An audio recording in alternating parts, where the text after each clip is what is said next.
Welcome, everyone. My name is Jen Sharon, NHIA's Chief Operating Officer, and your moderator for today's education session, 2021 Pandemic Proof Sales Leadership Strategy and Forecasting.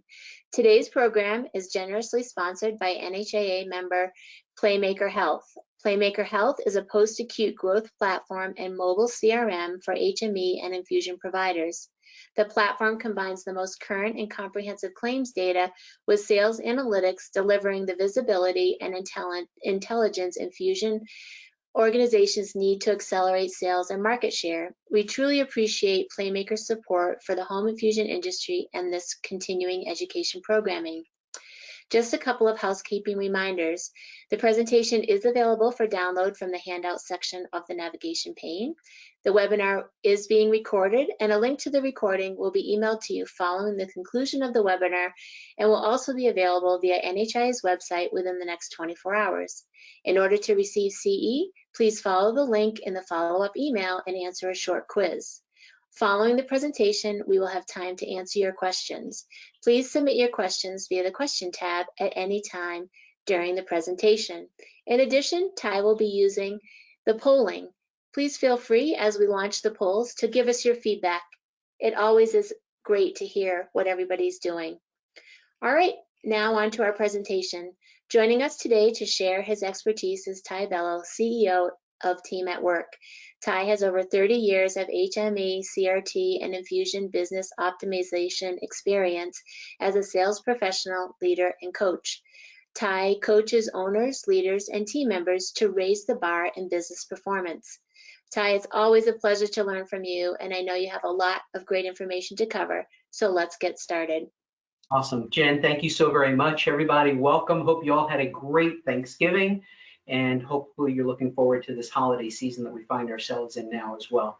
Hey, today I'm very excited about this chance to kind of get us at the end of the year before we step into next year, and to kind of give us this idea of, well, how do we pandemic proof maybe our sales efforts and in what we're trying to do. I think we've done a very good job as an industry and individual organizations over these past 8 or 9 months to really capture market as much as we possibly can, with open and closing happening all over the country. So today we're going to dive in on a couple of different things that I think are really good. And one of the things I want to share with you is it's time. We need to pivot just a little bit on what we are doing. Right? We need to pivot just a little bit on what we are doing right now. And we need to maybe do a pandemic pivot, if you will, or course correct. I want to use an illustration very quickly because we've got a lot to cover, but I want to make sure you get this, that I look at our sales efforts, as Jen said, I've been in the infusion space for about 28 years right now, going on my 29th year. And I've watched us migrate in sales to really amazing levels. But when I started, I can kind of say, and back then it was even worse than this, it was like this technology for sales. Okay, this type of information or technology. Actually, I had a bag phone when I first started in sales, so that's how old I was. I was one of those sales guys that used to put dimes and quarters and so forth in phone booths. And then I got a bag phone. But this was the technology for a lot of my sales career. And I hate to say this, but some of us are still stuck in this technology or process for sales when this is available. So today I want to share with you what I think this pandemic pivot could be like for you and your sales team and your organization as we approach 2021, close out this year strong, but then really set a dynamic sales strategic plan for 2021 for us and our team.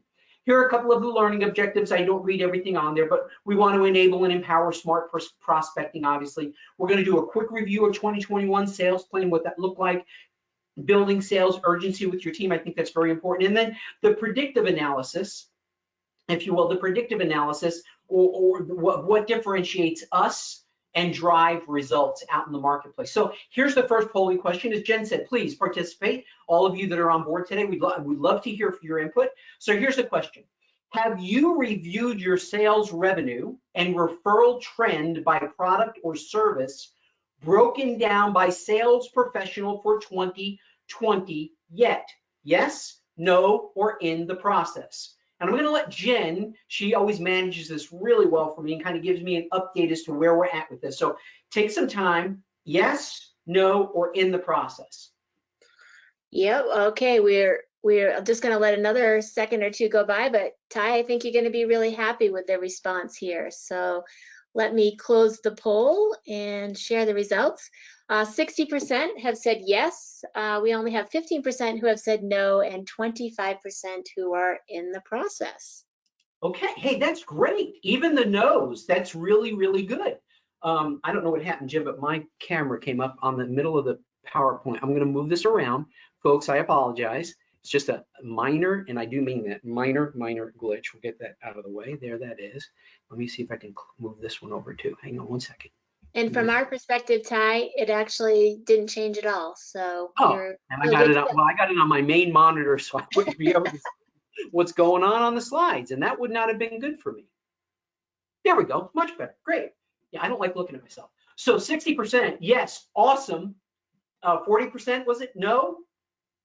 30% no. Only 15% no, 25% are in progress. Okay, awesome. No, listen, the folks that are saying no, you know, you've got until December 24th to get your Christmas shopping done, so I'm going to give you that much time to go start this process, okay? I'm just going to give you a break. But yeah, great job for those of you that have started it, and the rest of us, you can do it, no problem, because this is, I think, a critical element for us to enter any year. I don't care if we were in a pandemic or not, going from 2018 to 2019, 2019 to 2020 or whatever, we should be doing this. This is a great exercise for us to really go through, and now I've lost control of my mouse. It's still there, but it's not advancing. Wonder why that is. I don't know. Sorry, we're gonna have to go to the old-fashioned way, I guess. Nope, that's even locked down. Are we just talking about technical difficulties too, Ty? It always is challenging. Yeah. If you want to keep going. Oh, no, all right, there we go. Okay, so let's do a quick review of 2020 sales, right? And what we're kind of that quantitative forecasting we've talked about. We actually talked about in a previous webinar that we did. So you need to look at your data, right, from 2018 to 2019. What did your sales team perform? How did they perform throughout those years? What were the product offerings that you had? We need to know that breakdown by product offering. We also want to follow the monthly trends that are there. You know those. Every geographical area in our country might have a little bit of a different trend on certain products or therapies that we offer. And then you've got to assign a growth factor to that. So this is for us looking at our 2021 plan. These are the things that we would have done to enable us to get ready for 2020, right? To get ready for 2020. They're similar for us to get ready for 2021. So the growth factor is this, all of those things that we just talked about, but I want to, instead of just doing an across the board, okay, I want a percentage increase of 10% or 15% in the business. That's fine. We want the business to grow by 15%. Okay, but let's back into the business number with the sales number. We're not going to grow every therapy that we do evenly. We're just not. Historical data would show that if you compared therapies from 17, 18 to 19 to 20, you're going to see different ones grew at different rates. That's going to be the same in 2021. So applying that overarching growth of 15% to the company really has to be back into by the sales or the therapies that we do. And that helps us with the construction, if you will, of the sales process that we're trying to bring out to our team. So this, by the way, also, I let you read all this slide, is broken down by the sales professional, the individual. And again, the choice here is, what technology are you using to do that? How are you using that? What does that look like for you? Are you using Excel spreadsheets, which are, let's face it, phenomenal?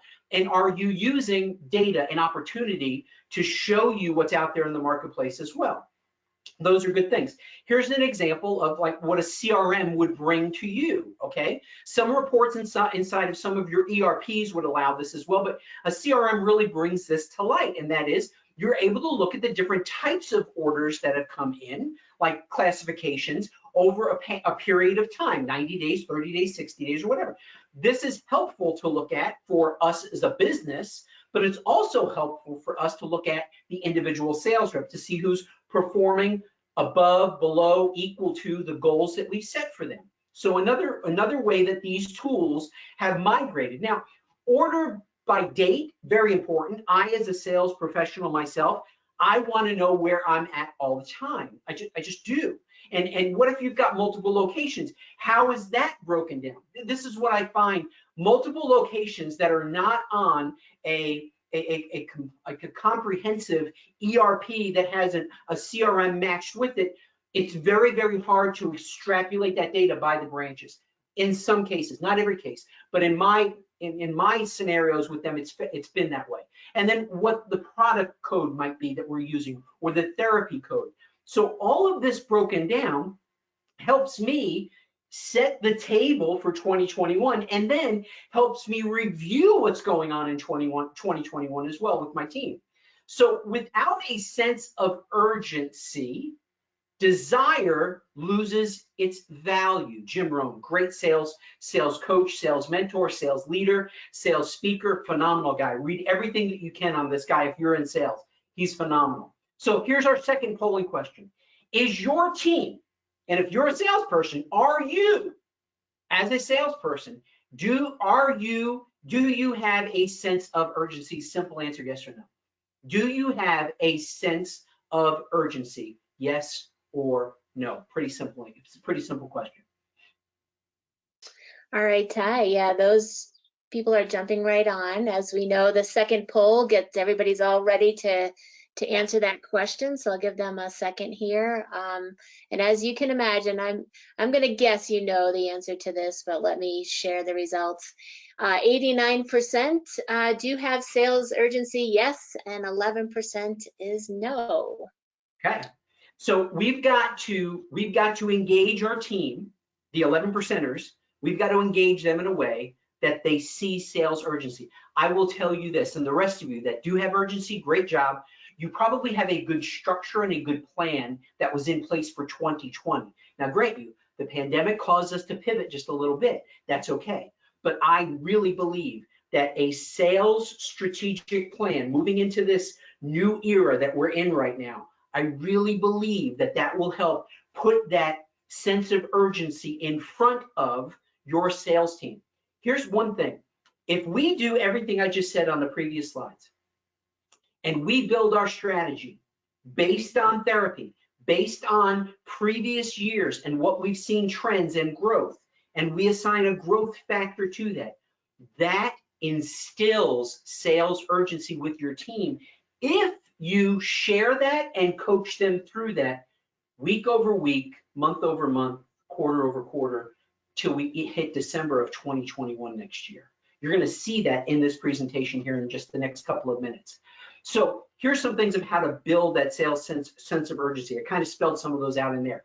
KPIs are very, very important. I know we talk about those more for operational kind of things, but there are sales KPIs that we need to be looking at as well. Revenue by sales professional, prospecting, time and wins. Time and wins. Yeah, I'm going to stay there for a second. Are you prospecting? How much time are you putting into prospecting daily, weekly, monthly? And how many wins do you have, right? How many wins do you have? I can tell you that if you're not achieving new prospect conversion to new referral source, prospect to new referral source conversion of 25+%, then your prospecting efforts are not as strong as they need to be. If you're not prospecting, you're dying, okay? If you're not prospecting, you're dying. Because heaven forbid that any of us lose any of our accounts in a given year, but we all do. At one point or another, you lose somebody. If we've been banking everything on them and not prospecting, we have nobody filling the funnel, right? So then what is the number of those new prospects conversion rate? What is that number? What does that look like? How many weeks is it taking you to get there? What is your daily, weekly calls that you're making, the numbers that you're making? What about the referral source churn? lost accounts, right? Hey, during this pandemic, as I've been speaking with many of you, sales professionals and owners in our space in infusion therapy, boy, the turnover in the referral community has been unbelievable. It's been big. And what are we doing with that? How are we working? Because that could lead to churn or lost accounts. Because think about it, when somebody leaves a location that you do business with and there isn't a good handoff to the new person, they might not know you, but they might know somebody else that they've worked with at a previous place, and they're going to get the business, not you. So there's a lot that goes into this, obviously. And then obviously your accounts, your base accounts, number of referrals that you're getting from them. What do the sales dollars look like? What therapies are they giving you? Are there therapies that they are not giving you that you want to get? How do you get them? What's the plan? What's the strategy? See, all of these build a sense of sales urgency. These are sales professional KPIs. Now here, I've created a little cheat sheet for myself, so I hope you forgive me, but I got it because the screen is so small, I can't read it all. And I've tried to memorize it and I'm not able to, but activity tracking. The reports that you're seeing here are this: activities by type. Okay, so am I on a prospect call? Am I on a maintenance call, a follow-up call? What is the type of call that I'm on? Completed versus incompleted. Huge, absolutely huge. I spoke with a sales rep the other day, and this is what this individual does, and I like it a little bit. I like it a lot, actually. I like it a whole lot. They load in where they're going into their CRM. Fantastic, absolutely, they should do that. But they preload in there the week before that they're going and making a sales call of a specific type, a maintenance or follow-up or whatever it is. So that when they do it, all they have to do is say it was complete or incomplete. So they're taking one step out. See, they're kind of doing a prerequisite, if you will. And I like that a lot. I think that's very proactive. I think it's very smart. What about this? Complete or incomplete, 30 days, 90 days. Completed activities by the facility rating, by the rating. So did you complete an activity this week for A accounts or B accounts or C accounts? Or like we said, prospecting. What have you done there? The tracking, so that's basically what you've got on this. Okay, and I'm going to tell you, this is some really good information that I, as a sales coach, will use with sales people, sales professionals, as I coach them, and something that you could use as well with the right CRM married up to your ERP as well. So activity tracking to me is very, very important, because it's kind of like, your kids when they were in school, right? When your kids were in school, you had parent-teacher night. My kids are now going to virtual parent-teacher night for my grandkids. Okay, I don't even know how that works. I do know how that works, but it's kind of different, right? But virtual. So activity tracking is really letting me know, kind of like the teacher conference, what are they doing when they're out there? This gives me a clear view, a clear vision of what's going on, what's happening in the marketplace. And I've got to stress this right now before we go any further. You could read all of this. If you, as a sales leader, sales manager, or even an owner, are not periodically making sales calls, ride-alongs with your sales reps, that is not good. Less the pandemic this year, I would normally have between me, an independent, I don't work for anybody, any of you in per se, right, unless you hire me kind of thing, but I rode along with sales professionals on your team, typically over the past years, greater than 250 sales calls. 250, okay? That's a lot for a guy who doesn't do sales calls every day. But if you're not out there with them, how do you know what they're saying is what they're doing? See, this is where you really get to investigate and see what's going on out in the marketplace. And yes, the CRM gives you phenomenal data, phenomenal information that you can rely on, but I always encourage you to go out there and do ride-alongs. So activity tracking is very, very important. Tracking sales professional. Do I not want to know what's going on with my sales reps? Yes, back to my cheat sheet. So here I'm looking at like What is their book of business by account? How does that look? Last activity on that specific account. When did they last go there? And if I see it's an A account and I see their last activity was October of 2020, okay, in this environment that we're in right now with the pandemic, that might be good because you might be in an area that's had a resurgence of the virus and you might have been locked down for a while. So all of those variables have to be taken into consideration. But here you will know, because here's the thing, think about it. Let's say you are in a lockdown mode right now, or accessibility is very, very low, very hard to get in. Nobody's letting anybody in, et cetera, et cetera. We've not made any contact with an office who's a good referral source for quite some time. Okay. But all of a sudden, all of that's lifted and we're able to get back out there and they're opening their doors again. What would you do, with a list like this? I can tell you what I do. I print a report. I export this CSV into an Excel spreadsheet. I would then sort it by what? That column there, last activity. And I would be looking at their ranking, A, B, C prospect, and the last activity. And I, as a sales rep, would be making a priority list of where I need to go first, who I need to touch first. That then culminates with what? Culminates with the referrals that you've been getting for the past couple of months that you've been locked down. You see, to me, I know this is why a CRM is so critical for us to move in technology. It just is. It makes all of these things realistic. They can happen, and you can grow with them tremendously. So how do you design a scalable sales coaching structure that really, really works? Well, here you go. Just a few things, okay?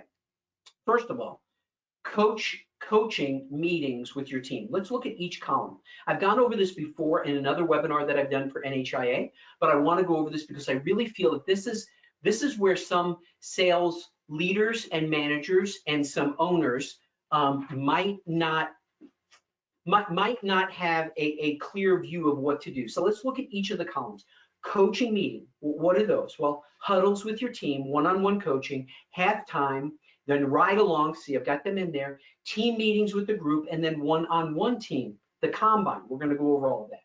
So let me go through these one at a time. Huddles, weekly, should get together with everybody. I get together with a lot of different sales organizations on Monday morning, or in some of them on Tuesday morning, because I can't do all of them on Monday morning.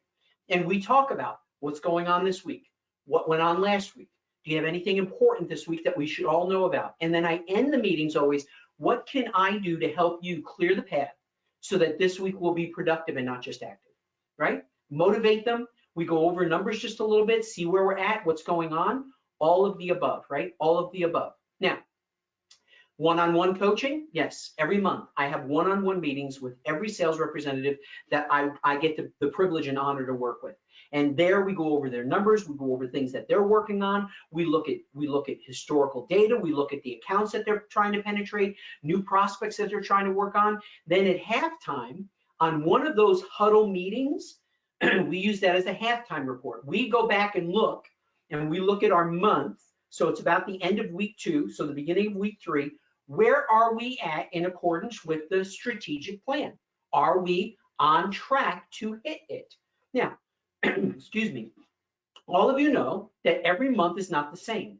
Some months you get a large insurgence of new referrals at the beginning of the month. It kind of wanes off and then you get another spike at the end of the month. Great. Others, you're pretty consistent. It just every single week it goes up. Take all of that into consideration. All we're doing here is to make sure that if we're not winning at the game, we have to change the way we play. So if at halftime we're not winning, we're not on the trajectory that we want to be to close the end of the month and hit our goal, then we've got to change the way we play. We've got to change who we're going to see and be consistent with that. Ride-alongs, already talked about it, not going to go over it again. Team meeting as a group, absolutely. About monthly, we're going to have an educational time together. Motivational, yes, we're going to review previous month's numbers, etc. So this is normally in that huddle time on the first week or thereabouts, and we sit down and go over what we did last month. As soon as I have the numbers, I share them with my team. And how did we do? How did we perform? I talk about people that performed very well, people that didn't perform very well, and people that were underneath. their goal or their objective for the month, because that's the business we're in. We're measured by what we do like that. And that's right. That's our calling as sales professionals. And then one-on-one time combine. So I do this quarterly. And what this is I like to have a set number of prospects that I'm looking to bring on board as a referral source. And at the end of every quarter, excuse me, got to get a drink of water. Sorry about that.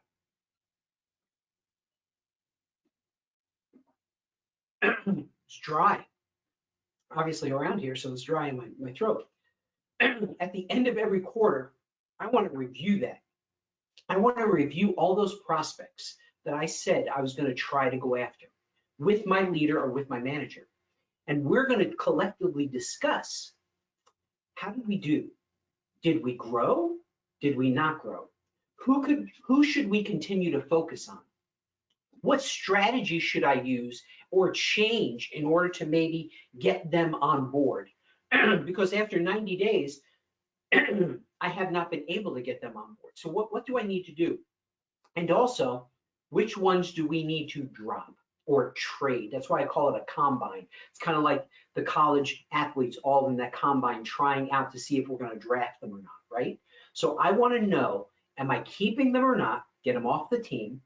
Am I going to change my strategy to grow it to see if I can get them to come on board as a referral source? Whatever. What am I going to do differently? So this is a structure that I've been using for probably 20 years, and I can tell you it's very effective. And as we talked earlier about us as individuals trying to achieve certain goals, I can tell you monitoring this way will really help you with your team. So smart prospecting. I know I've spent a lot of time on prospecting, but I really believe if you're not prospecting, you really are dying. You need to enable and empower your sales team. So trending with the data, what's going on that's out there? And by the way, this leads into another tool that's out there that I don't know that we've really wrapped our arms around. Now, the pharmaceutical industry has used and had data for over 25 years, and we are just now finally adopting data, specific data about therapies in our community, market share, et cetera, what's going on, that I believe is, again, you got your choice. You can operate on the flip phone capacity, or you can go to smartphone capacity. And I believe this is yet another one of those tools. So what's the data show? This helps us create a targeted approach. On any given month, I'm helping a number of sales representatives, that's the best way to say it. I'm helping a number of sales representatives use that data to create a constructive, targeted approach for where they're going to call on based on what that data found. By the way, before you go there, I'm going to go there for you, okay? The data is not reliable. I've never seen data in the past 15 years that is perfect.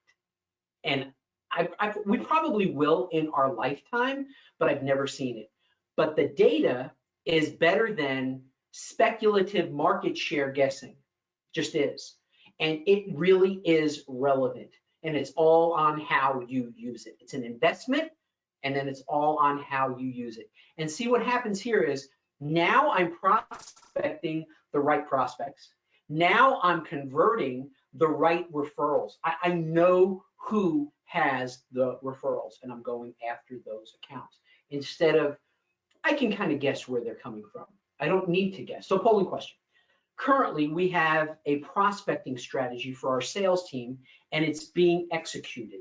And it's being executed every month, occasionally, kind of hit or miss, or we do not have a prospecting strategy.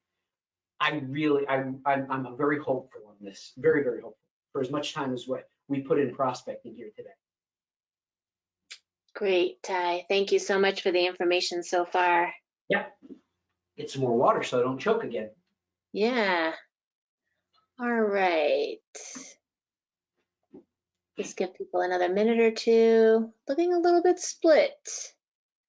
Okay. All right, let's see what we got here. So every month is 39%. Okay. Occasionally hit or miss is 48%. And we do not have a prospecting strategy is 13%. Okay. All right, so, based on what I've shared with you, those of you that don't have one, I really think it's time. You should. Those of you that are occasionally hit or miss, let's raise the bar for 2021. What do you need to do to make it more consistent in 2021? What do you need to do? I think if you go back 2 slides and you see the way I laid out those different coaching intervals that I do with team members, I think you'll find that in there and then creating the prospecting plan, you'll be able to check on it. See, this is what I don't want us to do. I don't want us to be like New Year's resolutions and gym memberships into 2021. And I've used this statistic before. In January, the beginning of January, I believe the date is January 11th. I might be wrong. It might be January 12th. It's National Quitting Day. So they, whoever they are, have given us permission to quit on the resolutions that we just made. Okay, don't hold me to that date. I might be wrong on that. Now I keep on thinking 17th and I don't know why. But there is a day. It's called that day. We can't do that with this. With our strategic sales initiative that we create, we can't quit this like a gym membership in January or February or March. We just can't. We've got to stick to this. So you've got time between now and the end of the year to create this and then plug into the system when you're having these meetings, who you're having them with, what the discussion is going to be. And yes, this is an investment, leader, of your time. Manager, this is an investment of your time. It absolutely is. But I promise you this, I am putting time back in your pocket as a leader and as a coach. Because if you don't do this, the amount of time that you may spend throughout the course of the year with your sales team will be much, much greater than the time that you spend in this system and process that I've given you. So you will get time back in, as opposed to, I hate to use the word interruptions, but the interruptions that will take place more frequently throughout the year. Interruption is a very bad word. I'm not saying that negatively, sales reps, like what you bring to your sales leaders an interruption, but it's the best word that came off the top of my head. But you understand, I hope, what I'm saying there. So good job, those of you that are doing. Well, what is the ROI of this kind of intelligence approach to what's going on out there in the marketplace? Well, 60%. The profitability of selling in an existing customer is between 60 and 70%. Got it. Great. That's true. You're going to keep your base accounts and you're going to grow them. Are you? Well, possibly.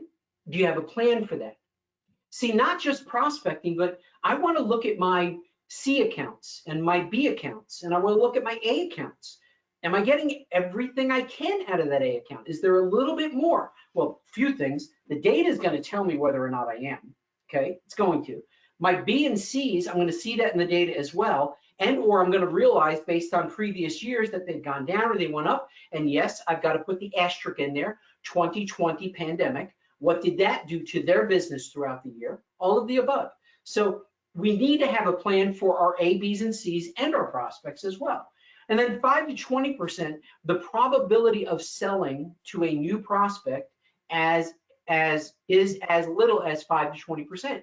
And what I find the reason for that is simply that there is no prospecting plan. There's no prospecting plan.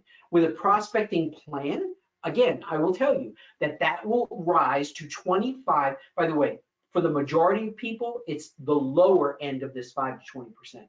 We can get it to 25 or higher. I've seen it as high as somewhere in the low 40s, of their conversion rate from prospect to referral, because there is a plan, there is a strategy. And then last, research has shown that a CRM can increase sales by 41%, because now you've got potentially data, now you've got call structure, call data of what they've done, and you could adjust and focus based on what you're seeing there and what you're seeing in your numbers on a monthly basis as to what we need to change, and I'll call it the pandemic pivot, what we need to pivot on possibly monthly as we go forward into 2021.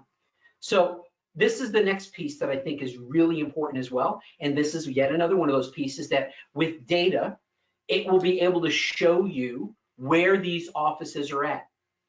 I'm still surprised of the number of sales professionals that are out there that do not have a structured sales call territory. Oh, I'm going here today. Okay, where? Well, the office is up in that area. Okay, where? See, data helps us achieve that, because I believe if you wake up, and I've talked to somebody just yesterday, talked to a salesperson, okay? And they admitted their frustration with me. They said, Ty, I've been doing this for a while, and I'm getting, it's a little heavy on my shoulders, because I find myself waking up in the morning and saying, where am I going today?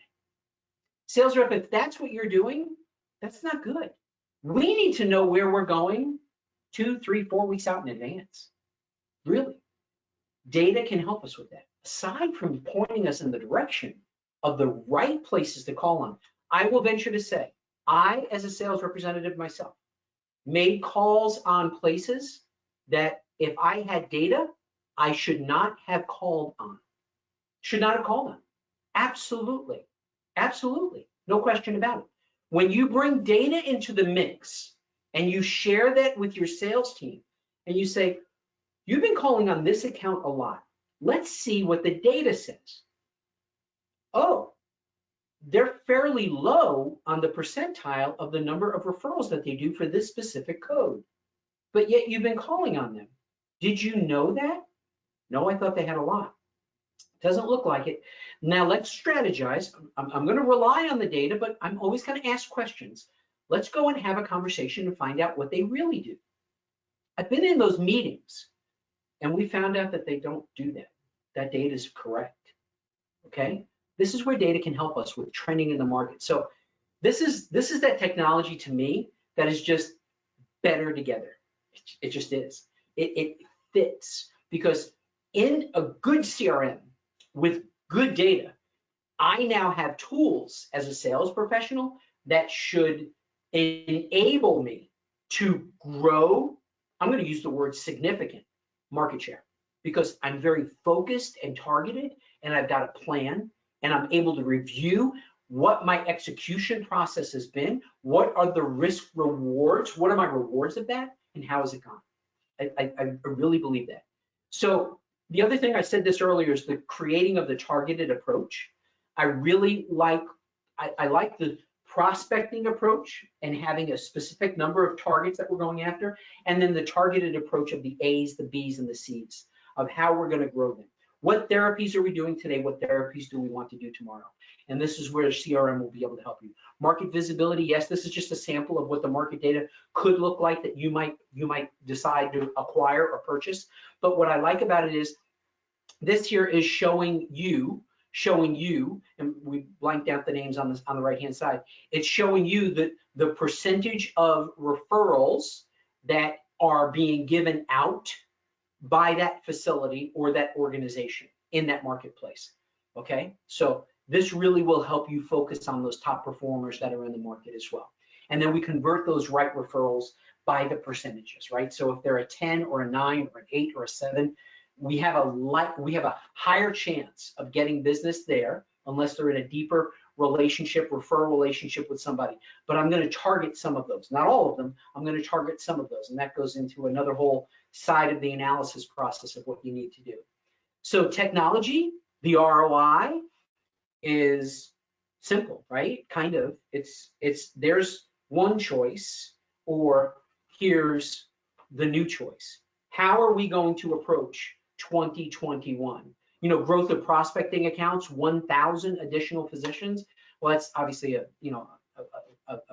pretty big organization, but these are real-time visible numbers and pipeline information that you can be getting when you combine this with your ERP, a CRM, and data in the marketplace. And to me, I believe this is the right pandemic pivot for you to make getting into 2021, because I do believe that it helps you work smarter and not as hard as maybe we have been working. Now, I'm going to be candid, okay? Sales professionals may say that it's time consuming with the CRM, okay? All right, I hear that frequently. Let me say this.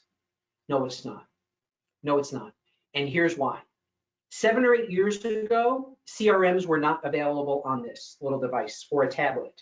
Now they are. And I can tell you, I've been on sales calls, not this year because of the pandemic, but in previous years with a CRM on this device or on a tablet, and a sales professional gets all of their information entered in before the close of business that day. They're not going home and doing it at 6 and 7 o'clock at night. They're not stopping their sales calls at 2:30 in the afternoon on a Friday because they've got to get a report ready for you. It's already in there. And the way they do it is while they're on the go. Listen, sales rep, the average time that we get in front of the referral source, the person that picks up the phone and makes our phone ring, is somewhere between 3 and 5 minutes. The average. Yes, you're going to have calls where it's 15 or 20, but sometimes you're going to get in and you're going to just wave. So in your day, when you're moving from one location to another, you're able to enter in what you did right there. And you all text all day. You answer phone calls all day. You chat with people all day. You've caught up to technology. It's no different. You can get it done. So I do not buy in that this takes more time. Is it different? Yeah, it's different when you first get used to it. Absolutely. No question about it. Awkward is the beginning of normal, right? Awkward is the beginning of normal. It's going to be awkward a little bit up front, but eventually you're going to use it. By the way, if you've never seen me present before, I'm not mad at anybody. I just get excited because I want us to do this. I believe, Jennifer and I were talking just before this, folks, we've got an amazing service that we get to offer to people. That Jennifer and I even said this, if they don't know about us, they find out about us only when they use us. And we pray that they don't have to use us. But when they do, we're going to be great at it, really great at it. Well, if you got that message as a sales professional like I've had for 30 years, I want to tell everybody about it. Well, now with all of these tools, I get to do it smart. I get to do it right. Okay, so I'm not yelling. Italian, yeah. A little excited? Yeah, but I'm not yelling, okay? So regarding a strategic plan for 2021, how are you doing? We have not started our 2021 plan. We are in the process of completing our plan. We have a plan in place for 2021. I am really excited about hearing the answer to this one. Thanks, Ty. I always love your enthusiasm. I sit here the same thing. I go, that's right. We are awesome. You are awesome. Absolutely, you're awesome.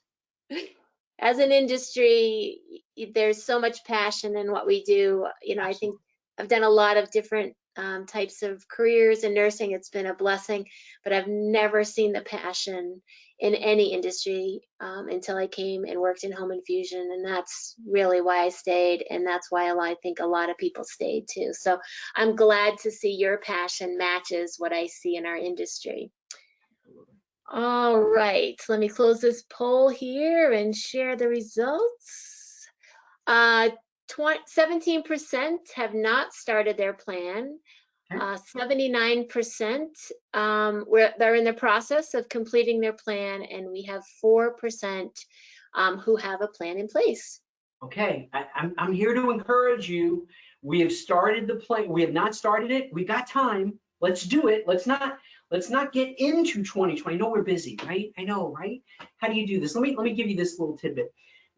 You should start a strategic plan, a strategic sales plan somewhere around September, October, somewhere in that neighborhood. Maybe put that on your calendar. Maybe next year, that could be a goal of yours that you start doing that. Now, I know you don't have the full year's data of what you've done. You've got that last quarter. You can always supplement that in there later on, but you've got to get the structure in place.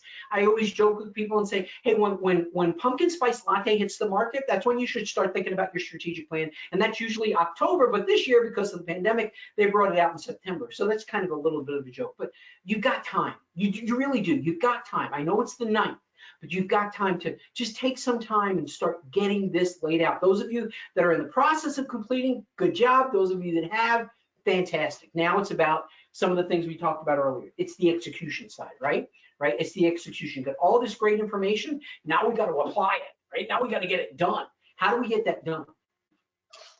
Okay, predictive analytics and business intelligence. So here's what I like. Again, I'm being very holistic about this, but accurately tracking as a sales rep, accurately tracking the referrals that I've been getting in from a specific referral source, by a specific therapy really lets me know whether or not I've done my job. It's kind of like this. Now that I present, Jen's going to ask you guys to fill out like a report card on me after this. That's my report card. Well, this accurate tracking of the customer acquisition, that's my report card as a sales rep. Did I acquire more business? Did I get more referrals? And then how am I doing with my mapping and targeting of the highest value referrals? If we put targets out there as a leader and as a coach and as the sales rep, we're going to monitor that in the process that I gave you of coaching, right? So we'll know how we're doing. And if I know most of you as sales professionals on this call today, you're not going to sit back and just not achieve your goals. You're going to go after those things, right? You're going to go after those things and you're going to go after them strong. So how do you create this sales forecast, right? So I'm going to kind of give you a little bit of some kind of step-by-steps, if you will, just a few different things. So the plan is the plan. The plan is the plan. We talked about the numbers. We're going to look at all the different numbers from 2018, 2019, 2020, what we've done by therapy, and we're going to assign that to the sales rep, and then we're going to put that growth factor in there that we want on all of those based on historical data or what they call empirical data, right? So the yearly plan is based on that empirical data. Buy the product or therapy, add the incremental growth that's in there. So this is kind of a recap of what we do. Then the forecast. Now this is where people get a little confused. This was in my business classes in college. The plan is the plan. The forecast can change. So let me give you the example. If I've got a plan next month, I'm just going to put numbers out there. I'm going to get 10 TPN this month, December. I'm going to get 10 TPN. Good for you. Great job. And I wind up at the end of the month and I've got 6. Well, did I hit my plan? No, missed it by 4. So what's going to happen to my plan in 2021 January? Nothing. My plan doesn't change. Whatever that number is, let's just say it's 10 again. Whatever that number is, the plan is the same. But my forecast now gets 4 more added to it. Now I've got 14. Got it? So the plan doesn't change. You built your plan, success plan, for the entire year, and there it is. That's what we talked about 2 slides ago, building that plan. But if I miss a certain area, I mean, it's like having a budget, right? If you don't get the income, something's got to change, right? We got to do something, right? It's balancing the balance sheet, right? It's balancing the balance sheet. So that's when a forecast changes. I know what you're asking. So if my goal was 10 and I got 12, does that mean January's 8? No, January's 10. Remember, the plan never changes and the forecast there isn't going to change. You just brought more in. Great job. I'm going to celebrate that with you. Great job. Great job. Okay? How did we get that? How did you get that extra? Where did it come from? Have you gotten stuff from them before? Wow, did they have a busy month there? Well, why do you think they were so busy? Well, it's all the people coming off of the pandemic. Oh, wow. That's coaching. That's sales, right? That's what we get to do. Awesome stuff. Another great quote from Mr. Rohn: success is nothing more than a few simple disciplines practice every single day. Few simple disciplines. Folks, really, I hate to boil it down to that. That's what this is. Just a few simple disciplines practiced every single day. You're kind of getting a rhythm for 2021, if you will. Okay? So I'm looking forward to the questions that Jen might have. I want to thank you personally for being a part of this today. And hopefully I gave you a lot of information. Hopefully you got a lot of application. So no frustration there. And you're going to develop your plan and move forward into 2021. Any questions, Jen, by any chance? Yeah, and I think just to remind folks, we do have about 10 minutes for questions. So go ahead and keep submitting and we'll try to get to all of them. Anything we don't get to, we'll forward over to Ty at your request and he can get back to you. So you talked a little bit about huddles, Ty. How much time? Are you talking an hour, 15 minutes? Like, where does that fit? Yeah, so obviously size of team really matters there. I've got groups that I've done of 5, of 15, I've done 25. And what I try to do is give everyone about 2 to 3 minutes to kind of talk about, what did you do last week? What do you got planned this week? Is there anything I can do to help you? And a brief review of the dashboard, if you will, of the numbers of where we're at for the month, showing everybody up there, and everybody gets that in advance. So I would say it's, depending on the size of the team, it's anywhere between 15 minutes and 45 minutes, but it is definitely not 1 hour. Great, thank you. I think people will be surprised at how much you can cover in Oh, 15 minutes with a team. I mean, I've used huddles a lot, and they're very useful. So you talked about celebrating success when you're talking about getting more than you're brought in. I mean, I think sales folks, right, we always think of the money and, maybe something, a bonus structure, but what other little things maybe could a team leader do to celebrate successes like that? Yeah, well, a few things. First of all, I want to recognize the success, right? I want to say maybe in that huddle meeting, hey, by the way, Jen had a record month last month, and hopefully there's going to be some applause that are going to come out off of that, because they're going to get used to me doing that as a coach and as a leader of them, because that's what we're here for. We're here to grow and to encourage each other on that. Other things that you can do, yes, bonuses, incentive plans, structure, all of the above. Critical, important, very, very good. But what about, the occasional gift card? I mean, I still do those to this day to people that I'm coaching. Just the occasional gift card of things that they like, of things that they want, things like that.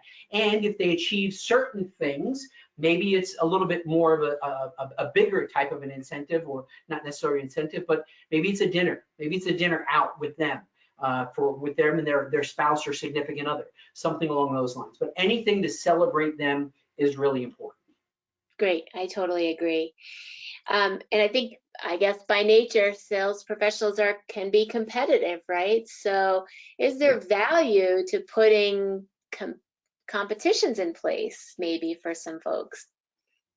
Absolutely. I mean, that's why I shared at the very beginning that on those huddles, I share everybody's numbers, because we are competitive. We really, really are. And listen, let's face it, Jen, in our industry, we've got a lot of clinical salespeople, right? Clinical salespeople. Like Jen, you're a nurse. If you were in sales, you'd be a clinical salesperson. I'm not a clinician. So for me, I'm a sales professional. This is what I want. You go and get CEs on nursing. I go and get CEs, continuing education, on sales. I read books, I read articles, I write articles, I listen to the greatest minds on sales that are out there, all of the above. So for me, it comes kind of natural that, oh yeah, you give me a target, let's go. Where am I going to get it? I start breaking it apart. But for the clinicians that are out there, I love you, but sometimes sales can be a 4-letter word to you guys. I know it's got 5 letters. Don't send me an email, okay? But it can be a 4-letter word. It's kind of, no, I'm a clinician. I'm not a sales rep. You're right. You're not. You're not. I'm going to try to make you be one. Because you know what? As a sales rep, guess what I'm trying to be? Not a clinician. I'm just trying to be a resource. And that's all you, and guess what? You have more resource ability than I do as a clinician. You just do. Like we were talking before, Jen and I, about vancomycin, for example. I know what we use it for, but I can't go into depth like Jen can. I'm not a nurse. So to the point of the question, salespeople that are clinicians, be a resource. You can still be aggressive, because you still have that same thing inside of you that I do as a non-clinician. I believe without a shadow of a doubt that if this were my mom, I would want her on our services. That's passion. That's passion. That drives purpose. And to me, I want to celebrate that, but yeah, I want a competition out there. Great point. Okay, so you're talking about the plan and the strategic plan and the forecast. How do you incorporate if somebody were to, through their prospecting, find a significant change that would impact how you're looking? So maybe it's a new shiny object, right? Maybe we found a new therapy that we can provide. How do you incorporate that into the plan without folks feeling like, well, this is the plan and now you're sending me to do this? Yeah, so it's got to be a strategic decision to bring that new shiny object on board, which I think in our industry lately, we've had a couple of new shiny objects that have come up and they're all good. Okay, so how do you balance that, right? How do you balance that as a sales rep? Well, strategically, if I've got the data and I know where I'm going to market it to, what can I ask those individual sales reps to do with that? I can't do this, probably. I can't say, Ty, new shiny object, 55 accounts, go get them. And you want me to stop calling on who? Because I've already got a full book of business. I'm prospecting X number of accounts. My area is growing. So again, who are we strategically going to go after and give everybody a portion of that plan? Because the truth is every therapy adopted immediately by the referral community? No, it's not. Matter of fact, studies have shown it's called the innovation of diffusion. It's a marketing strategy. And it says that somewhere between 2 and 3% of people, consumers, are innovators. Okay, well, that really translates over to the referral community. If that's true, then 2 to 3% of the referral community, your doctors, your case managers, your discharge planners, are going to adopt a new therapy.